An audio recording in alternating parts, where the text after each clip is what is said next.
ব্লগে তোমাদের সবাইকে স্বাগতম। কেমন আছো তোমরা? আমি কিন্তু বেশ ভালোই আছি। আজ শনিবার। আজ আমাদের বাংলাদেশে প্রতিটি মুসলমানের ঘরে ঈদ পালন হবে, তাই আমাদের মনটাও আজ বেশ ফুরফুরে। আজ প্রতিটি ঘরে সেমাই রান্না হবে, নানান রকমের আইটেম রান্না হবে। তাই পালমাশাইও বলে রেখেছে আজকে ঈদের সকালটা সে সেমাই খেয়েই শুরু করবে। ঈদ উপলক্ষে তার ডিউটি পড়েছে সকালবেলা। সে সকাল 6টা বাজে উঠেই চলে গেছে অফিসে, আর বলে গেছে সে 7টা থেকে 7:30টার মধ্যে একবার এসে সেমাই খেয়ে যাবে। তাই সে অফিসে চলে যাওয়ার পরে আমি উঠে ফ্রেশ হয়ে প্রে করে নিয়েছি। এরপর 1 কাপ চা নিয়ে কিছুটা সময় নিজের মতো করে কাটিয়েছি। তারপর তার আসার ঠিক 15 মিনিট আগে আমি বসিয়েছিলাম সেমাই। আমার সেমাই রান্না শেষে সে চলে এলো। তারপর আমরা দুজন মিলে একসাথে বসে মজা করে খানিকটা সময় কাটালাম আর সেমাইটা খেলাম। আসলে ঈদ আমাদের মুসলমান ভাই বোনদের জন্য হলেও কেন জানি না আমার জন্য এটা অনেক মজার একটা দিন। সেই ছোটোবেলা থেকেই ঈদের দিনটা আসলেই যেন মনে হয় আমারও ঈদ এসেছে। নিজেও অনেক মজা করতে পছন্দ করি। তো সে যাই হোক, এরপর পালমাশাই সেমাইটা খেয়ে চলে গেল আবার অফিসে, আর বলে গেল আজ সে সর্ষে দিয়ে ইলিশ খাবে আর ইলিশ মাছের ভাজা খাবে। তারপর সে অফিস চলে যাওয়ার পরে আমি একটা মাছ বের করে বেশ খানিকটা সময় জলে ভিজিয়ে দিয়েছিলাম। মাছটা একটু নরম হয়ে এলেই সেটাকে কেটে বেছে পরিষ্কার করে নিলাম আর চলে এলাম রান্না করতে। যেহেতু আমার শিলপাটা নেই, তাই ব্লেন্ডারে এতদিন সরিষাটা বাটলেও না কেমন একটা তিতা ভাব হয়ে যেত। তাই এবার অনেকটা ইউটিউব ঘাটাঘাটি করে বেশ কয়েকটা উপায়ে জানো তো আমি এই সরিষাটা পেস্ট করা শিখেছি।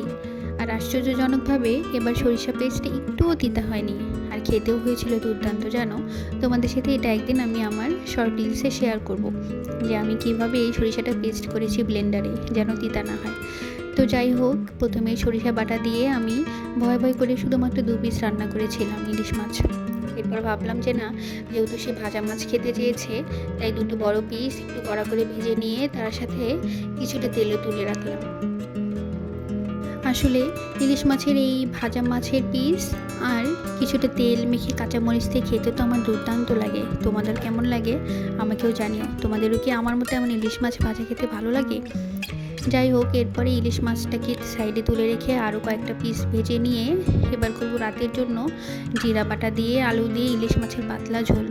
এই ঝোলটা না পালমাশাই খেতে খুব পছন্দ করে, তাই সে আগেই বলে রেখেছে দুপুরবেলায় সে খাবে সরিষা বাটা দিয়ে ইলিশ, আর রাতে খাবে জিরা বাটা দিয়ে ইলিশের পাতলা ঝোল। তো রাতের রান্নাটাও এখনই করে রাখছি। তো এই তো প্রথমেই সামান্য পরিমাণে মেথি আর কালো জিরা দিয়ে দিয়েছিলাম ফোড়নে। এরপর পেঁয়াজটাকে দিয়ে কাঁচামরিচ দিয়ে সামান্য ভেজে নিয়ে আগে থেকে গুলে রাখা জিরা দিয়ে দিয়েছিলাম।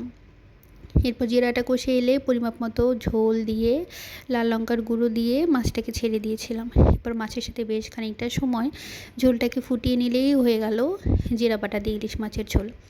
তারপর ভাবলাম শুধুমাত্র মাছেরই আজকে 3 রকমের আইটেম হয়ে গেল, সাথে খাওয়ার জন্য অন্য কিছু একটা করি। আর আলু ভাজাটা আমরা দুজনেই বেশ পছন্দ করি, তাই ভাবলাম যে আলু ভাজাটাই করে ফেলি। জানো তো, আলু ভাজাটা না আমার নিরামিষভাবে খেতেই ভালো লাগে, তাই এটাতে কাঁচামরিচ আর কালো জিরা ফোড়ন দিয়ে আলুটাকে বসিয়ে দিয়েছি। প্রায় মিনিট 10 মতো ঢেকে দিয়েছিলাম। এরপর মিনিট 10 পরে উঠিয়ে প্রায় মিনিট 5 মতো ভাজাভাজি করেই নামিয়ে নিয়েছি। ব্যাস, খুবই সিম্পল উপায়ে হয়ে গেছে আমার আলু ভাজা। তো আজকের আমার দুপুরের মেনুতে ছিল এসবই। চলো তোমাদেরকে একবার মেনুটা দেখাই। এই যে এখানে আছে সর্ষে বাটা ইলিশ, মানে সর্ষে ইলিশ। এরপর এখানে আছে ইলিশ মাছের ভাজা, সাথে বেশ খানিকটা তেল। আর এই যে রাতের জন্য এখানে আলু দিয়ে ইলিশ মাছের জিরা বাটা করে পাতলা ঝোল। আর এই যে ভাতের সাথে আলু ভাজা নিয়েছি। ধন্যবাদ তোমাদের সকলকে আমার সাথে থাকার জন্য।